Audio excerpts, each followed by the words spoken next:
someone drew a wee-wee.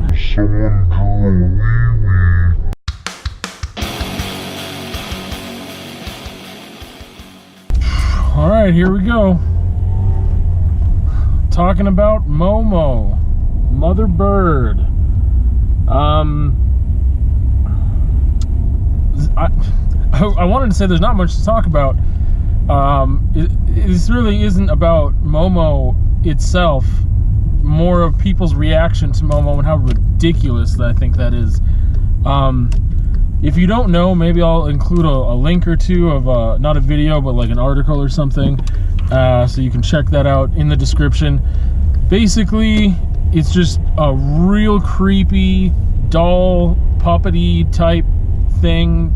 There's an image of it, started going around Reddit and some other places, and there's like the Momo challenge. Apparently it's happened before.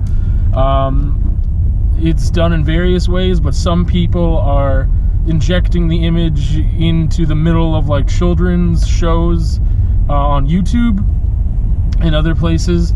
But that was a main thing, at least the way that I heard about Momo this time around anyway, was from people's reactions to this on Facebook and then sharing posts. I'll probably include those screenshots right here.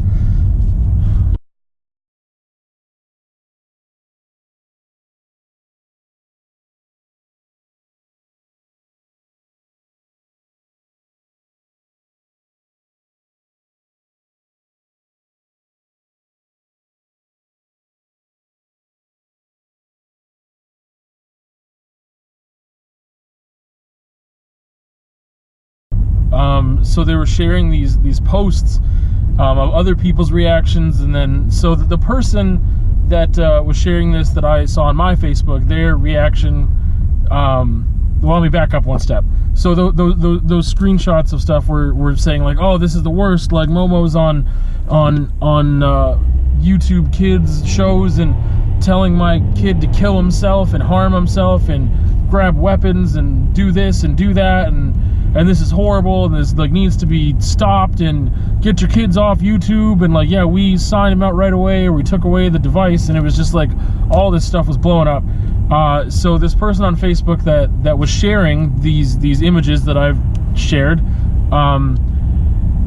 they were saying, I think their only caption was that they were deleting everything. They're just like, delete it, just like delete it, and it being what I assume to be YouTube, they're like deleting this right away. So my response to that was a natural selection test, which apparently was the wrong answer. They're like, it's not funny, and I'm like, I'm not trying to be funny. Like, I think cheeky maybe, which is funny to me, but like. It is a joke, and it's a half joke, because really though, like the ages and stuff, like the people that were, the person that commented, the kid was like 10 or 11, and I was like, really? Like, your kid doesn't know that this is, one, a fictional character, this is all make-believe, and two, they're just gonna listen? They're just gonna do it? They're just gonna follow instructions of some fictional character? Or even if it wasn't a fictional character, they're just gonna follow instructions without talking to you, the parent, first? Like, this is ridiculous. Like, no, just get on, like, we need to get this off YouTube. I heard people were like boycotting YouTube now. Like that's gonna make a difference. Go ahead and do it. Like, get off YouTube then. I'm sure they would love to have you off. I know that I would. Or off any social media for that matter, like boycotting YouTube, whatever, do it. Like I said, don't use the thing then. That's great. That's a solution. But really, there's a way better solution, which is teaching your kids, especially at that age, 10 and 11 and stuff, like some critical thinking skills. Like, if you have built a relationship with your children, then one that is, you know, based off of trust, that they could like talk to you about stuff, why wouldn't they talk to you about this first?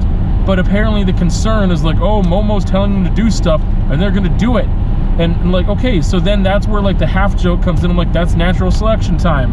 That's like, really, like, if your kid doesn't know that stuff by now and you haven't taught them, you know, or let's just go down and play devil's advocate and say your kid is not as cognitively able as some other children.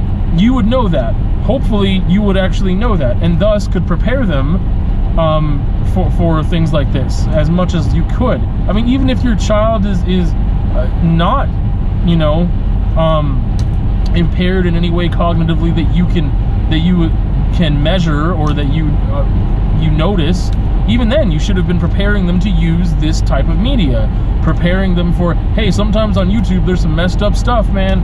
Like, if you ever get confused or concerned or like worried or it freaks you out, just like, let's talk about it, let's have a conversation, let's, you know, like, the same, like, you have parental controls, and the thing is that this is on like the kids YouTube thing, so it's not in the adult section or whatever, so you assume it's all safe. But why ever make that assumption? Like, conversations need to happen with your children anyway, because they're going out in the world and you're not going to be with them 24/7 all the time ever, and things like this happen. Or they can maybe access another form of social media or what have you. Like, they might be able to access something and look something up, or something just pops up, and like, if you haven't prepared them for what those things might mean, they should at least be able to talk to you about it, so you can look at it and be like, oh wow, like, I don't know what this is crazy, like, let's talk about it. Either way, like, you can't just throw the baby out with the bathwater and like, hey, yeah, screw YouTube, YouTube's gone, just delete it, like, it's bad now, it's ruined because Momo, so everyone get off YouTube, it's horrible. Like, no, just, there's so much, and that's with any, you could just say that about the internet as a whole then. Just screw it all. Throw it out. Internet's garbage. Like, you know, people could draw pictures in library books. And then what does that mean? Okay, library's banned. We're not going to the library anymore because someone drew a wee-wee in the library book. And now, a wee-wee. A wee-wee. And now that's out. Like this is so dumb. You need to be able to educate your children to a degree that they can have critical thinking skills, and even if they don't know what to do about the thing they see, they should feel comfortable enough to go to you about it. You are their parent. Like, why can't we, you know, this is a learning opportunity. Like I said, the natural selection test is like, it's funny and it's not funny. It's a joke and it's not a joke. Like, this is an opportunity to teach. If you haven't already taught your children stuff, then fine. Then you didn't foresee this coming, okay, fine. We'll give you a pass on that. You don't know how life works or how the internet works or how anything works at all in this day and age. So fine, we'll give you a pass. We won't, but I mean, let's just say for sake of argument we will. Then fine, use this as an opportunity to teach and say, hey man, that was really disturbing that you saw that image and it told you to do messed up stuff. Like, this is a puppet. Like, even if it wasn't, like, sometimes people just do weird things. They think it's funny, or they think they just want to like cause chaos and stuff. And you know, it's good to like think about these things and realize obviously you just don't do things because someone tells you to do them. Or like, oh, that was a scary thing, like, you can stop watching. That's the other thing. You would have stopped watching the video. You have control. You are the user. It's not a virus that hacks into your computer and just like plays the video and doesn't let you turn off the monitor. Like, that's a horror story. That's scary. Like, and that's not real. That's never gonna happen. Where something just like hacks your system and you can't even shut it off or unplug it or whatever. So there's nothing to be afraid of here. There's nothing scary at all, except for the fact that apparently parents, oh, I almost got into some M&M stuff there. Apparently you ain't parents. You know, the scary thing is that people are just going to the extreme of being like, ah, YouTube's screwed, let's get out of here, let's throw it out, it's garbage. No, like, unfortunately, maybe your parenting style is rubbish, not the app. Like, you need to be able to, you need to be able to critically think. I mean, I guess that's the thing. You have no critical thinking skills yourself, which is apparently why you can't teach your children. And like I said, this isn't really about Momo. This is about how people are reacting to Momo.